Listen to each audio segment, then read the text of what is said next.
So yeah, it is our pleasure to have Dr. Paul Koch from the University of Wisconsin-Madison here with us today. Paul is an associate professor in the Department of Plant Pathology at the University of Wisconsin-Madison and has been at the university in various roles since 2005. Paul's research focuses primarily on the development of precision disease management strategies for snow mold and dollar spot, and he is investigating the fate and impact of turfgrass pesticides in the environment. Paul also oversees the university's turfgrass diagnostic lab, as well as the turfgrass fungicide testing program. So welcome and thanks for joining us, Paul. Great, Barry. Thank you for the introduction there, and thanks to everyone for tuning in. Right, it's my first snow mold webinar of the year, so it's a happy time as we transition from the hot, humid weather of summer and start looking forward towards some cooler temperatures, which of course brings on the possibility of snow mold. So I'm just going to spend a few minutes talking about snow mold in general, and then I'll talk a little bit about Polaro, the new product that Belsham is going to introduce to you today, and our experience with the product and our research over the past several years. And then I'm going to talk about one of our studies that we've been doing over the last, I think, 6 years now, looking at the importance of timing your snow mold fungicide product for optimal control. So, and then I'll turn it over to Grover and the rest of the Belsham team to talk about their new product. So, first I want to remind us why we care about snow mold, right? I know pretty much if you're on here, you care about snow mold, but let's get the blood pressure up a little bit and look at some awesome, from my point of view, pictures of snow mold. So this is one of pink snow mold from Colorado in the Rocky Mountains from several years ago. Obviously, some incredible devastation from this disease, and this was a fairway that was treated. So this was a breakthrough on untreated turf. Oftentimes I talk with superintendents or some sales reps, and they say that snow mold doesn't really occur on greens, which doesn't make any sense. Of course it occurs on greens. And here is photo evidence that it can occur on a green. This was a green in central Wisconsin that got hammered. It was also sprayed, and it got hammered with speckled snow mold, Tifula ishikariensis. So certainly greens can get hit just as hard as fairways can. And then the importance of treatment, right? So that's one thing that we're going to talk about today is not only the importance of product selection, but I'll highlight some of our research on timing as well. But I don't think there's any more photogenic disease than snow mold. The clear line between smoked turf and beautiful looking turf with snow mold is clearer than I think any other turf grass disease. And, we take a whole bunch of pictures of this every year from our various trial sites. And this particular picture was from one of our trial sites up in the Upper Peninsula of Michigan, right on the southern shores of Lake Superior. They get a tremendous amount of snow and have a long duration winters and get great snow mold. So they're one of our main sites, and I'm going to show you some results from that site in a few minutes. Another thing that I've been told over the years is, snow mold just grows out really quickly within a couple of weeks, right? It's just not a big deal. It's really not worth spraying. And in some cases that's true. We can get winters where the snow mold is really superficial and it grows out in a couple of weeks. And by the time you really have much in the way of play on the course, you really can't tell the difference of what happened. However, that's not always the case. So last winter was a great example of this. And down here in southern Wisconsin and kind of the Chicago area, Milwaukee, we had much more snow mold than we typically do. I would say in non-treated turf, we typically in a normal winter get 10 to 25, 30% disease. So nothing that's real devastating. We had a lot of snow mold last year in southern Wisconsin. And so what we did is we went out to a non-treated area on our research facility that was mostly bent grass. Alpha bent grass, which is a pretty susceptible cultivar. And we went out and we just looked at it. We just rated it pretty much every week until it was mostly healed. And even by the end of May, those bentgrass areas had not fully healed in, right? Whereas if you had treated, had an effective treatment, you were clean as a whistle coming out, you were ready to go. With those areas that weren't treated, they had still not healed in by the end of May. So that's a significant difference in the playability of the golf course in May. Now, what I will say is that those sites were mostly bentgrass. Other sites that had mostly POA, those filled in earlier from the seed bank that was present on site. So if you have POA, that's going to fill in faster than just bentgrass. But it's clear that snow mold damage can hang around for a prolonged period of time and affect the playability of the golf course for a significant period of time, well into the late spring and early summer months. Okay, so quick overview of the three major snow mold types, just so that we're all on the same page when I talk about the snow mold types in our research. There are three major types. Two of them are Typhula fungi, gray snow mold and speckled snow mold. So gray snow mold is caused by Typhula incarnata. Typically, the less severe of the two Typhulas requires around 60 days of snow cover. So in the GTA area, this would be the Typhula that you would likely experience. And then speckled snow mold, this is the more severe of the two Typhulas, Typhula ischeriensis. Sometimes people will group both of these together as gray snow mold, but I like to keep them separate because they're caused by different fungi. And Typhula ischeriensis causes a more severe infection. Typically, ischeriensis targets the crown more than incarnata does. So the damage to the plant is more severe, takes longer to recover. Identifying them in the spring is pretty easy, and differentiating them. Gray snow mold produces these sclerotia that are large and red and embedded in the leaf tissue, kind of looks like large red sand granules in the leaf. And then ischeriensis produces these smaller black sclerotia, almost look like somebody sprinkled pepper over the surface of the turf. And these sclerotia, then they act as long-term survival structures. So these will drop down into the thatch and the canopy, survive the summer, and then start the new infections the following winter. Microdochium does not produce these sclerotia, which brings us to the third major snow mold type, Microdochium patch, or pink snow mold, or as some still call it, Fusarium patch if you're out in the Pacific Northwest or out in BC. So caused by Microdochium nival, does not require snow cover to cause disease, just requires persistent, cool, wet weather. Typically, the damage can be more severe, especially if you're not in the BC region when you have snow cover. But this is a disease that can be very severe with or without snow cover. Produces a lot of spores. Doesn't produce sclerotia, but produces a lot of spores. So if the disease is active, it can easily be tracked by mowers, by golfers, by rain. So this is a disease that can be easily tracked. So if it's active, if you're seeing mycelium, you'll want to avoid trafficking through those areas to prevent spreading the disease around the golf course. Whereas the Typhulas, once you see them, once the snow melts, they're really no longer active. All right, so just kind of a quick overview of my program and what we do with in our snow mold testing. We have 6 sites, around the Midwest that we test fungicides. 3 of them are in Wisconsin, southern Wisconsin here in Madison at our research station. Central Wisconsin in Wausau, just about an hour and a half west of Green Bay, if there's any Packer fans out there. And then in northern Wisconsin in the North Woods. And then, of course, we have our site in Marquette, Michigan, on the shores of Lake Superior, get a ton of snow. And then we also more recently have been collaborating with the University of Minnesota to do some additional testing at 2 sites in Minnesota, one about an hour north of Duluth, and then another one in Brainerd, Minnesota, kind of in north central Minnesota, for some additional testing sites. We also have 2 sites out west in Idaho that we do up in the mountains, the Rocky Mountains. So I'm not going to talk about most of those sites today in the interest of time. I'm going to focus on some of our results from our site in Marquette, which is our highest pressure site. So all of the data that I'm going to show you over the next 10 or so minutes is freely available on our website.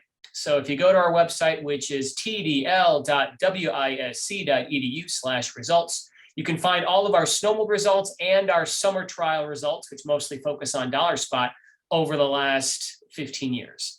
And so all this data you can go in and check on your own if you want to verify that what we're telling you is accurate. All right, so I'm going to show you results of Polaro from 2 different trials, both of them at Marquette. And the first one is from 2 winters ago, 2019, 2020. And as you can see from this picture, it was a really heavy pressure year. And it was primarily speckled snow mold, Typhula ishikariensis, that we had at Marquette in this particular winter. So we kind of look at some of the results. We had almost 100 treatments in this trial. I'm not going to drone on and go through each one of those 100 treatments. Especially because probably at least a third of those were experimental treatments that I don't even know what they are. The companies are sort of playing around with new things and seeing what works. So I pulled out a couple of different treatments to show you here from this trial. Again, this is speckled snow mold. Typhula ishikariensis was the vast majority of snow mold at the site. And you can see from the non-treated, we had a ton of disease. We had almost 90% of the non-treated plots were wiped away by snow mold. Instrata has been a long time standard snow mold control product, both in the US and Canada. And here it's performing very well. Ambient is a pigment that they included along with it to provide some added color. That's been one thing we've noticed over the past 10 or so years, is a lot of attempts to improve spring color by adding pigments into the snow mold application. So the ambient doesn't provide any added snow mold protection. It's just a pigment that goes along with the Instrata. And then another sort of a standby, which remains a standard in the US, but of course no longer in Canada due to the removal of iprodione, has been Interface and Mirage. In this particular trial, in this particular year, we did have a little bit of breakthrough on this treatment, which is not unheard of. Every once in a while we have good, solid, standard products have a little bit of disease. That's why we oftentimes recommend to companies to make sure they test their products over multiple years, over multiple sites. And really, only the ones that consistently provide the best control should be the ones that move forward and get recommended for snow mold control. So Interface and Mirage is typically one that performs really well. In this particular trial, didn't perform terribly well, but most years it does perform quite well, and one that we still consider a standard. Now, on to the important product for today's presentation is Polaro, which is this combination of pentheopyrad and fluoxystrobin that I'm sure Grover will go into more depth in a few minutes. And as you can see, the Polaro on its own, Polaro A plus Polaro B, which are the 2 rates there at the bottom, are performing extremely well, just as well as Instrata in this particular trial. And they also looked at adding in a little bit of a chlorothalonil topper, and it reduced disease by a little bit, but there really wasn't a whole lot of disease to reduce. I think just the Polaro on its own performed extremely well against the Typhula. So again, this is our highest pressure site of all of our trials, mostly Typhula ishikariensis, and Polaro performing extremely well. Here's some pictures. So the non-treated control totally wiped out. We have the Instrata performing extremely well, just a little bit of speckling. Here's the Interface Mirage. You can see there's some disease in there. It's a little bit sort of superficial. It's not a real deep crown rotter that we sometimes see with products that don't perform, but there's certainly some snow mold on there. And then here's the Polaro. These were the original coded names before it got the name Polaro. And as you can see, performing extremely well under these heavy pressures. Fast forward to just this past winter at the same site, Marquette Country Club. They had a bit of a different winter. They had a warmer winter with a little bit shorter snow cover duration. And so it was almost all pink snow mold in this particular trial. And I'm just gonna kind of quickly show you the results of some of the same products. We had a lot of disease, a little bit less than the prior winter, and it was all pink snow mold for the most part. Instrata performing well, as we would expect. Interface and Mirage, in this case, is performing well. Dedicate, which is a new product from Bayer, a combination of trifloxystrobin and tebuconazole, kind of a replacement for Interface, performing well at the full rate, not as well at the half rate. And then we have Polaro there at the end, performing very well. So 2 winters ago, it was mostly Typhula. Polaro performed extremely well. This past winter, it was mostly pink snow mold. Polaro also performed extremely well. So based on these 2 winters in our trials, Polaro was a top performing product. And I think it'll perform well for most of you out there in Canada. So At the end, I'll stick around to the end of the presentation if anybody has any questions for me on these trials, but I also want to go through and talk about some of our timing research before turning it over to Grover. So one thing that we've learned over the past 5 years is that product selection matters. We've known that for a long time. So you need to have an effective product to control snow mold, but you also need to apply it at the right time. And the right time is changing as climate change becomes more apparent, right? My predecessor from, throughout the 70s and 80s here at Wisconsin, his name was Dr. Gail Worf. And he always told our superintendents here in Wisconsin that before you get in the deer stand, you better have your snow mold out. And gun deer season here in Wisconsin is in late November. And so that was true in the 70s and 80s and probably the 90s. It's not as true now. It's going to differ from year to year based on the weather that year. Some years optimal timing will be later, other times it'll be a little bit earlier. And so what we're trying to do in this research is figure out what that time is and how we can best predict when that optimal timing will be. So it was a pretty simple study. All we do is we make one application of Enstrata at various time points throughout the fall. So we have 3 sites, southern, central, and northern Wisconsin. We identified sort of the traditional snow mold timing. So in northern Wisconsin, that was November 1st. Central Wisconsin, it was November 15th. And then southern Wisconsin, it was December 1st. And then we just go out 2 weeks prior to that for 4 timings until we get out to 2 months prior to that traditional timing. Make the application once. We just rate snow mold then in the spring and see what timings performed the best.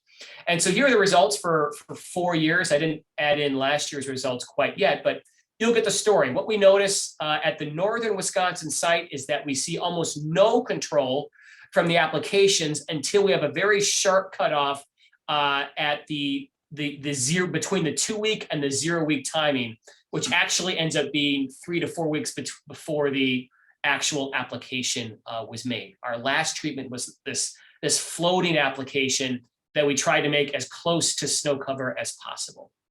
And so we have this really sharp cutoff back in 16 and 17.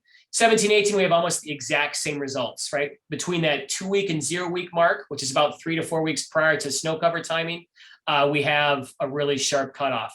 Now, what's interesting about 2018, 2019, this was a colder fall, and we see that effective timing shift earlier in the fall. So it's between the 4 week and the 2 week mark, which is actually between 5 and 6 weeks prior to that final application. That was when the most effective that sharp cutoff was. So again, this isn't a pure calendar-based system. The weather will indicate or will dictate when the most effective timings of these applications will be. And then the winter of 2019, 2020 was back to a more normal fall, and we went back to our more normal structure. So we want to get away from just a calendar-based application method because of these differing fall conditions, right? We don't want to rely on just the calendar for making these applications. And so we're looking at some other environmental indicators to try and help us guide when these applications will be most effective.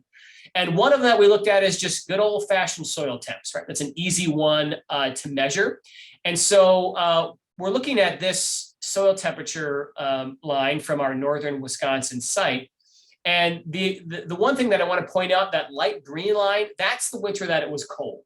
That's the fall that it was cold. So that was the year that we saw the more effective timing earlier in the fall.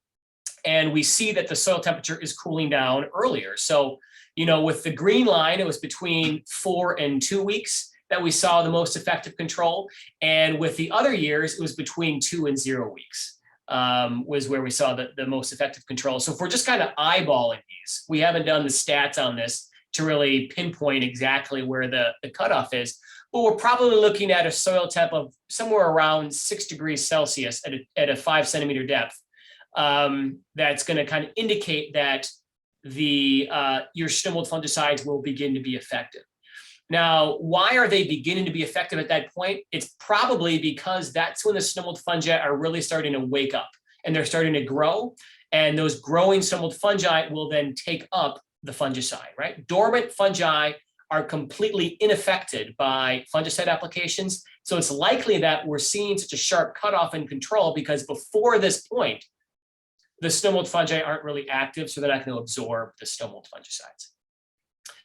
So one other thing that we wanted to look at, we looked at several different parameters, but I'm just showing you two, soil temp, and then this parameter here, which is heating degree days, sometimes also referred to as cooling units. And they're basically the exact opposite of growing degree days. So we set the base temperature at 50 degrees Fahrenheit or 10°C, and we start tracking this at our 3 sites on July 1st each year. And anytime the daily average temperature, so the high and the low divided by 2, is below 10 degrees Celsius, we add that up. And we actually use Fahrenheit in our calculations. And so let's say the average daily temperature for that day is 40 degrees Fahrenheit. Well, that's a heating degree days calculation of 10. And then you just sum that up over the course of the fall. And we look at these same winters as we looked at before. The green line was still the cold winter, and we see that one is accumulating heating degree day units faster than the other years. So again, if we're just eyeballing at what point the control starts to increase, we're looking at somewhere between about 75 and 100 heating degree days. Now, again, we need to do some more work. We need to do some more math on this to make sure that that's actually accurate. And we also need to collect some additional data from our other sites. All the results that I've shown you here are from our northern Wisconsin site. It doesn't do a whole lot of good for us to create a model that works just for northern Wisconsin. So we have other sites, and unfortunately, our data has been hit or miss on those sites. So we're continuing to do this same trial at other sites to hopefully get enough data to be able to create a model that anybody around the world could use to know when their snow mold fungi are active and when your fungicides will be effective. So here's a picture just to show you how sharp that cutoff can be. This was from the winter of 2019-2020, and here's Enstrada applied on October 14th, basically doing nothing.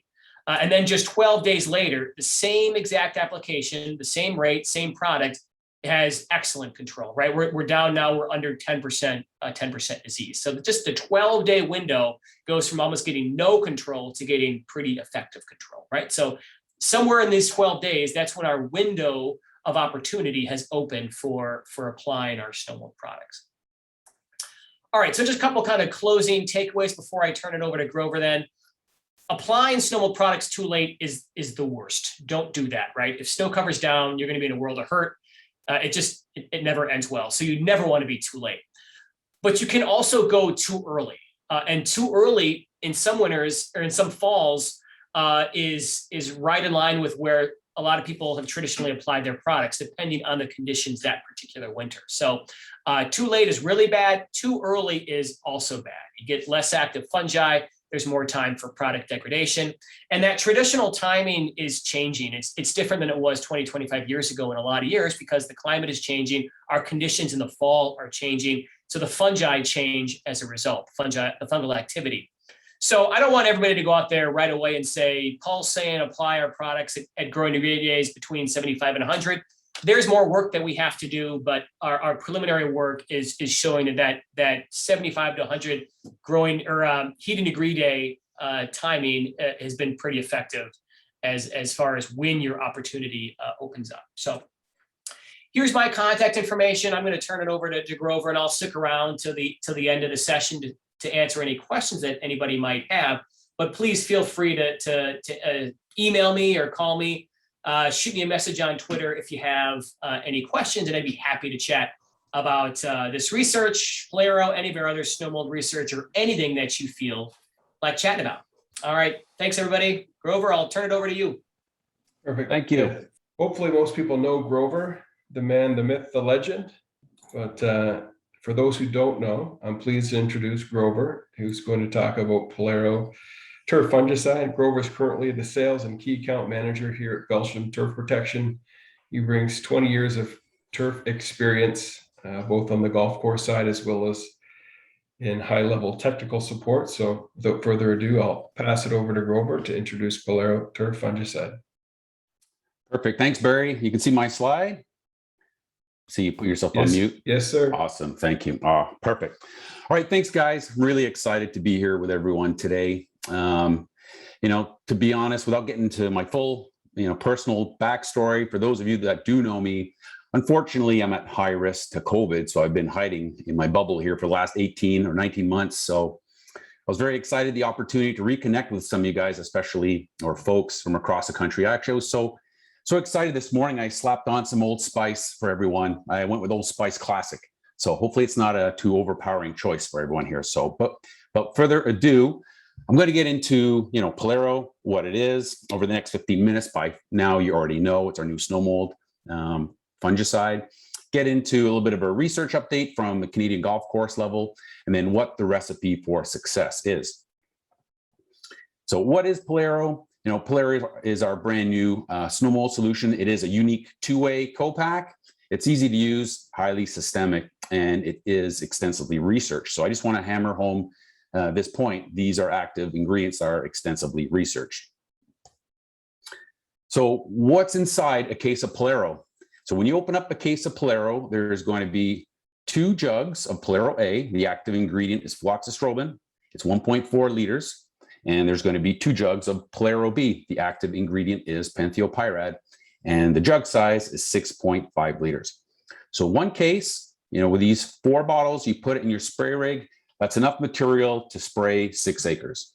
So for those of you where that might be too much and you just want to spray, let's say 3 acres of greens, you could just get half a case, just get 1 jug of Polaro A, 1 jug of Polaro B, put them in your tank, and you're ready to spray 3 acres.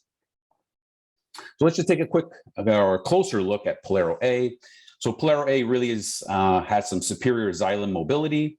Just work that had been done in the lab shows you that despite the fact that Polaro A was applied just at the leaf, at the base of this leaf, you can see we had really nice distribution across the leaf blade. So you get even distribution, excellent translaminar activity, and it actually gets inside the plant within 15 minutes. So we think that might be one of the reasons why we're seeing great control of snow molds with Polaro is Polaro A is getting inside the plant very quickly. On the label is pink and gray snow mold, and here are the rates, 11.5 mils. Now looking closer at Polaro B, active ingredient is penthylpyrad. Again, we have excellent phytomobility, and phytomobility is just a big fancy word for how does the fungicide move inside the plant once it has entered. We just look at 3 different leaf blades. Here's your control. This one here was treated with Polaro B, and here's chlorothalonil. So these leaf blades were treated just in this little white box here, so you can see the difference. So despite the fact that this leaf blade was treated just here, Polaro B got inside the plant and provided protection all the way to the leaf tip, as compared to chlorothalonil, which is an excellent contact fungicide, but it just shows you the difference here. On the label for Polaro B is gray snow mold.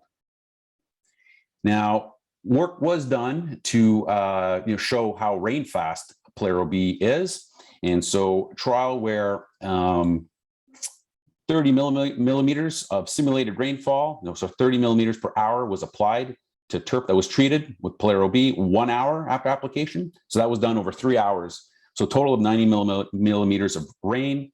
And despite that, we still had 99.6% efficacy as compared to the unwashed control. So 1 hour after your application, the fungicide is in there and it's locked in.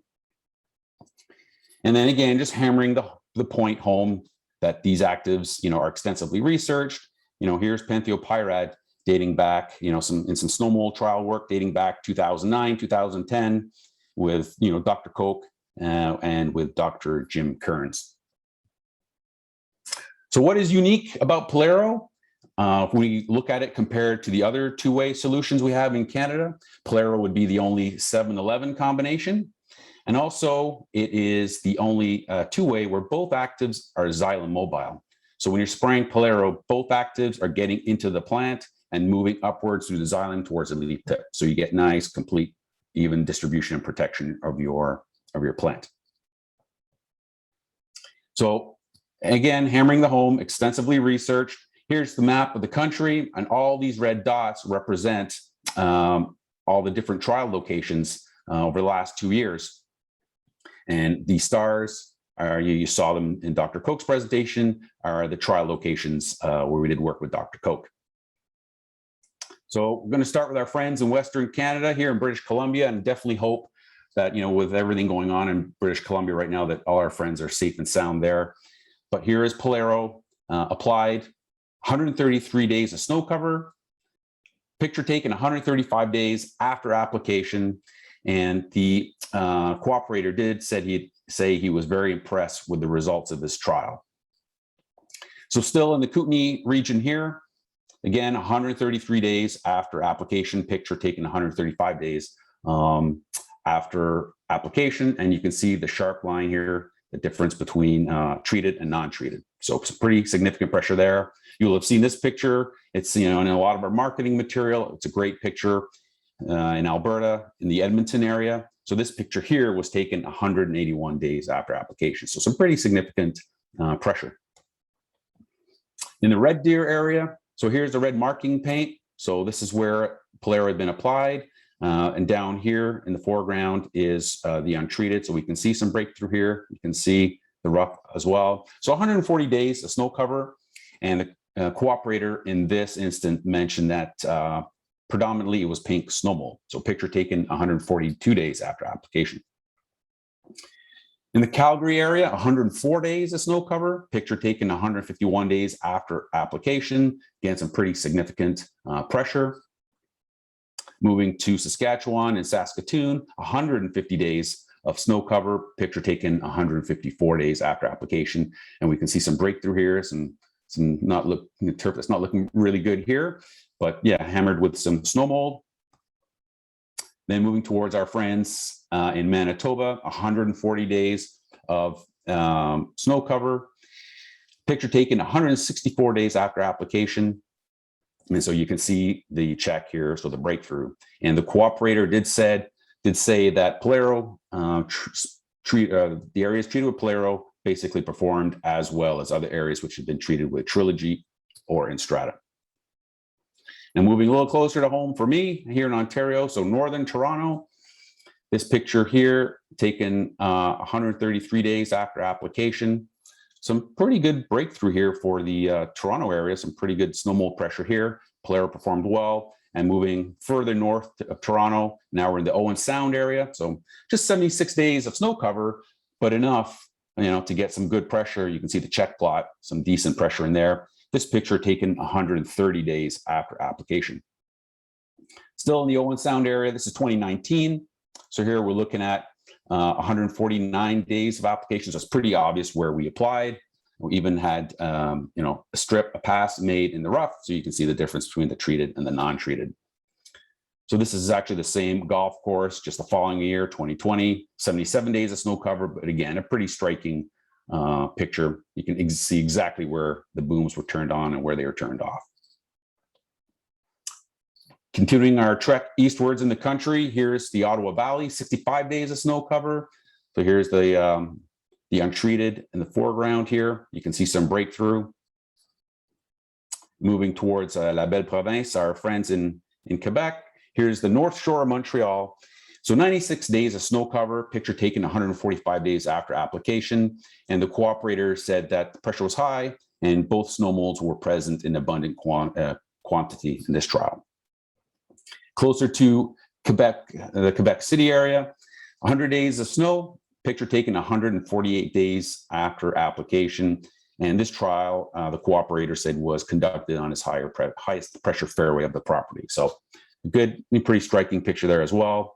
And then finishing up with our friends in Atlantic Canada. So this one's interesting. So here in the Moncton area, 83 days of snow cover. We have some significant pressure. But what was interesting was there was some high rain volumes after an application of Polaro.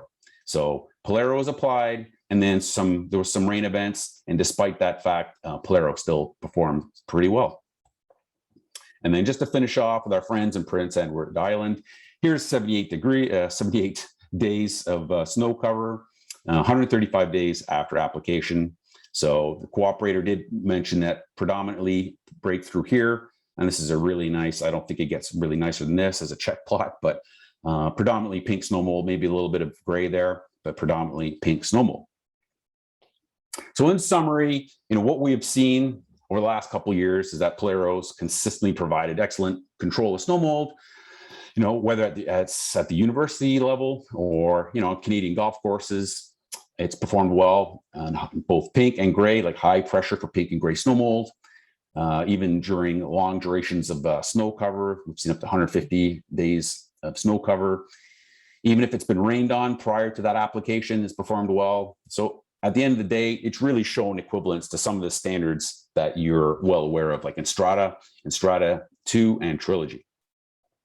So the recipe for success, if you are interested in Palero, get your spray rig, fill it up halfway, with water. You want to add Palero A first in the tank. The rate is 11.5 mils. You can dump the whole jug in your spray rig, then let it agitate, throw Palero B in, rate is 53.5 mils. So with, a jug of each, it's enough for 3 acres. Add in 2 jugs of each, and it's enough for 6 acres. And as Dr. Koch had highlighted, we did do some work looking at the difference between Palero on its own and the addition of chlorothalonil. So here's, in the Alberta area, cooperator mentioned that he didn't really see much of a difference between Palero and Palero plus chlorothalonil. And this is 140 days of snow cover.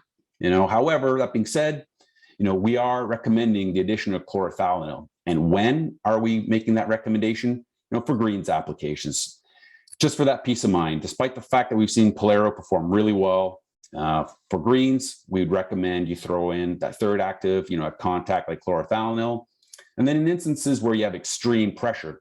So what's extreme pressure? You have one tee deck or one fairway where, every year, no matter what material you've used, you always seem to get a bit of breakthrough.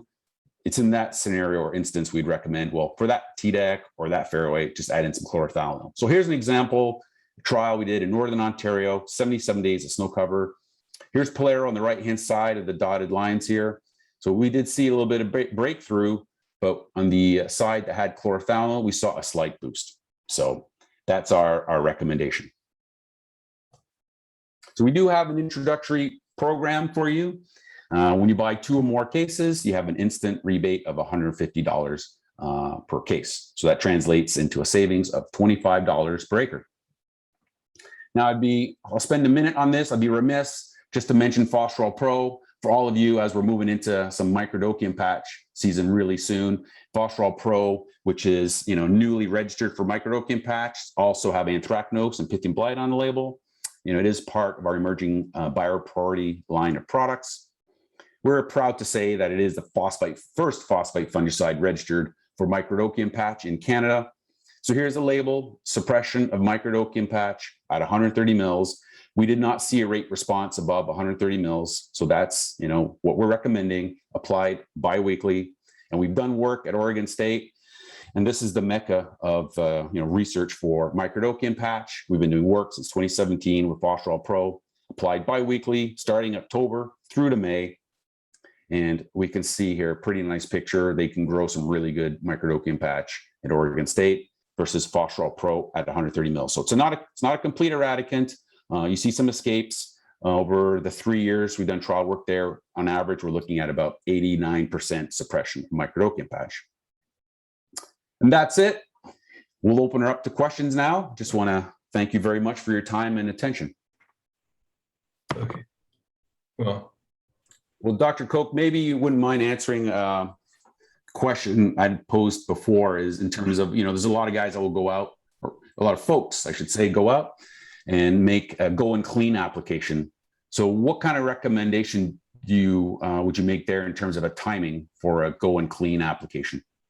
Yep, that's a good question, Grover. So really, when I talk about that timing, that's really the beginning of the window of opportunity. So really any applications before that timing are not going to have really any impact on snow mold.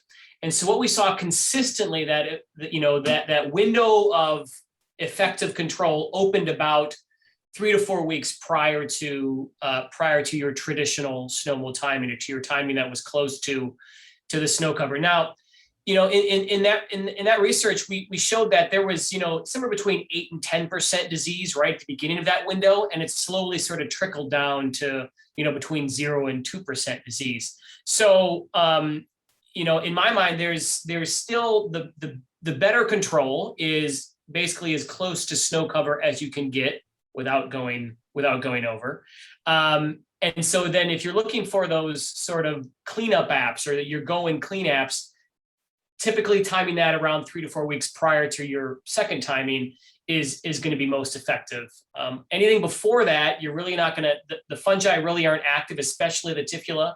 Microdocium, they're going to be less active, but especially your tifula are not going to be active before that point. So there's going to be less efficacy. So that's kind of what I would recommend. It is about 3 to 4 weeks prior to your, your normal timing.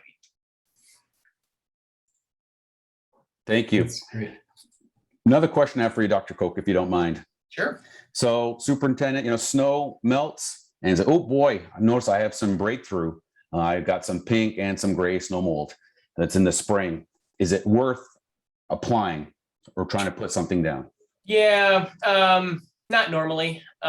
Definitely not with tifula. Sometimes with pink. It kind of depends on where you are, what time of the year it is, what the weather forecast is going to look like. A lot of times you can actually do a little more damage trying to get your sprayer out than you would be from any additional fungal growth.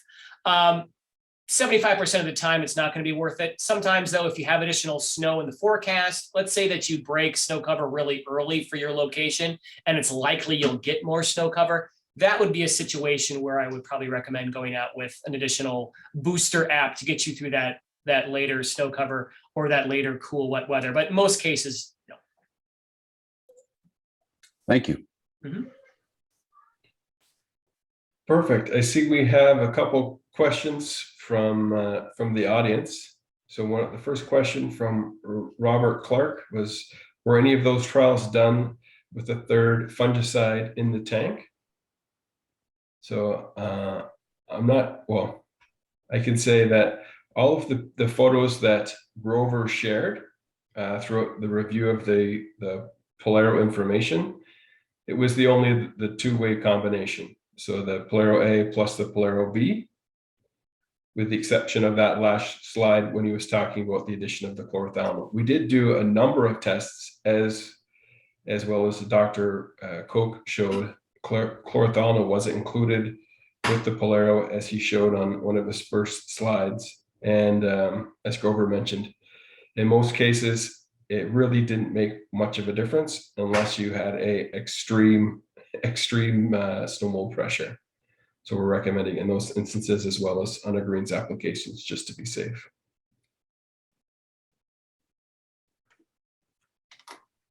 Hope that answers your question.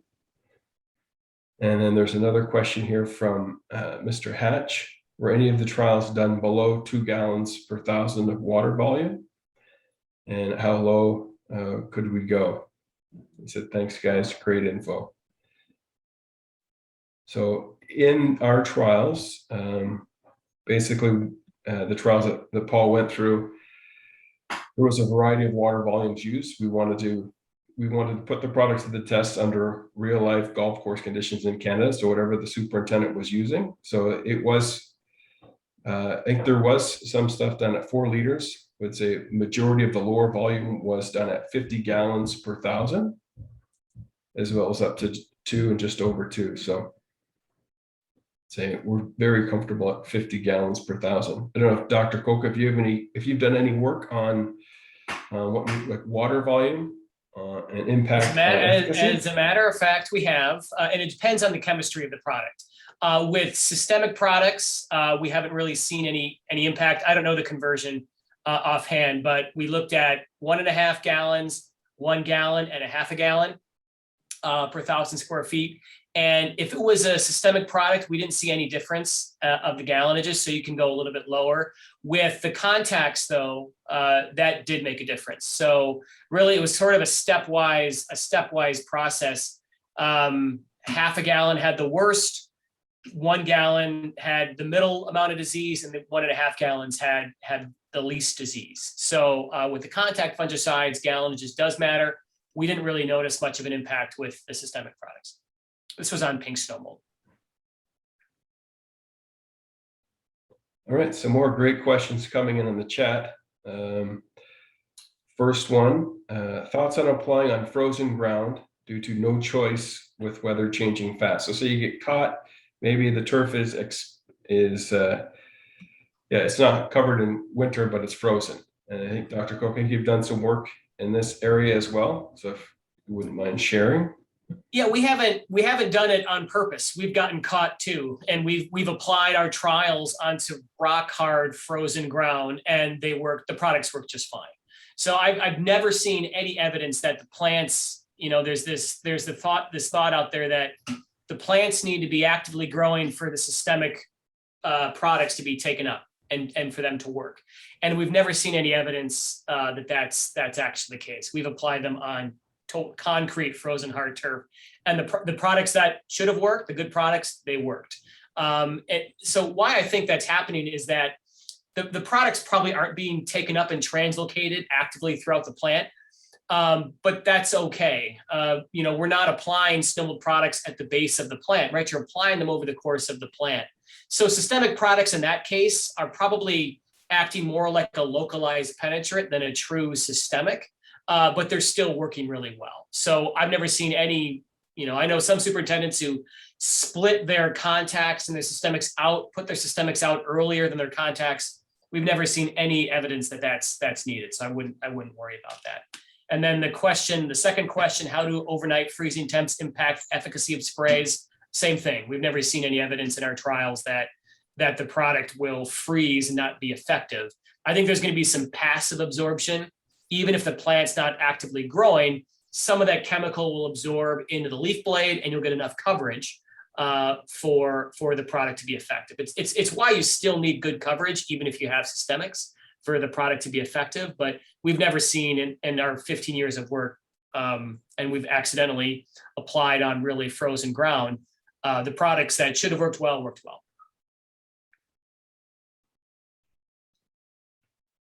Seeing here, one more question from Sue. Was just asking if any of the greens were tarped after a Polaro application. They had a very wet, relatively warm January, February. Some days we're getting up to 10 degrees Celsius in February and rain. The turf stayed quite wet under the tarps. We had breakthrough on the tarp greens, but the tarp greens that were exposed to the air had no outbreaks. So in terms of our research, we didn't trial Polaro under any tarps. Unfortunately, that would have been, we did see a little bit of everything. We did have many situations last year where applications were made in around that November timeframe, and then were left exposed and were exposed to numerous rain and melting events from November through to December, January. But that's all I can share. So yeah, we've also done some work looking at tarps, not with Polaro, but greens covers definitely, especially the impermeable ones, definitely increase your snow mold pressure. And anything that's going to increase the temperature like that and stay wet is going to also increase your rate of your product degradation. So it's kind of a double whammy under the tarps, right? They're great for a lot of reasons, but they can definitely increase your snow mold pressure. And also increase the rate of the product degradation. So pros and cons with the covers, certainly. That's a great question. Would answer or speak to our recommendation if, under extreme pressures to add in that third active ingredient, that would be that scenario right there. Yeah, we did some research. Actually, my Ph.D. research was looking at the persistence of snow mold products throughout the winter, and chlorothalonil was more persistent than propiconazole and iprodione. So those were the three products we looked at, and it just sticks around longer during the winter. Most of the snow mold control we get from snow mold products is not due to those products persisting through the winter. It's the impact that those fungicides have on the fungi right at the application. But certainly, the longer that a product stays around, the longer the control it will normally give. So I would agree with that, Grover. Would you expect, if your green is tarped and you put like a contact down, would you expect that to still be present come next spring, or you'd expect that degradation to? It's gone. From our research, what we found was the biggest driver of the loss of the fungicide from the system was whether there was a snowmelt event or a rainfall event during the winter. So anytime you had a rainfall event or a snowmelt event, your fungicide concentrations dropped quickly and dramatically. So if we had one of the 5 winters we did our research, we didn't have any snowfall or any snow melt or rainfall until March, and the products persisted until March. Other winters we had rainfall events 2 weeks after we applied the products, and the products were almost undetectable right after those rainfall events. So it really depends on the conditions. Thank you. Yeah, this is thanks everybody for your questions, and yeah, for joining us today, and Dr. Koch for your wealth of knowledge. Right, it's I can't thank you enough, for taking time today to join us to share your just the breadth of knowledge you have and all your experience with snow mold. It's been fantastic, as well as for providing a first-class facility for companies like ours to do research. And we saw from those first couple of pictures that you showed, you definitely put products to the test. So thank you for that. Thanks to Grover for the brief introduction to Polaro and sharing some of the work. One of the key group of people that I want to thank is for the almost nearly 60 golf course superintendents who trusted us to test Polaro on their golf courses over the last couple of years, and all of their help. They went above and beyond in the, under the COVID circumstances, we weren't able to get out to a lot of the locations. So you can see a lot of the information that was provided and the results that we got. So we can't thank you guys enough for getting this. So providing and sharing the experiences from coast to coast on how Polaro works in a variety of situations and circumstances. And then last but not least, thank everybody who took the time out of their day to join us here in the call today. So if you have any questions, feel free to reach out to Grover, BJ, or myself anytime. And if you're interested in trying Polaro this winter, I urge you to reach out to our friends at Target Specialty Products, Ontario Seed, Allturf, and Nova Turf. So with that, again, thanks again to everybody, and have a great rest of the day and end of the season.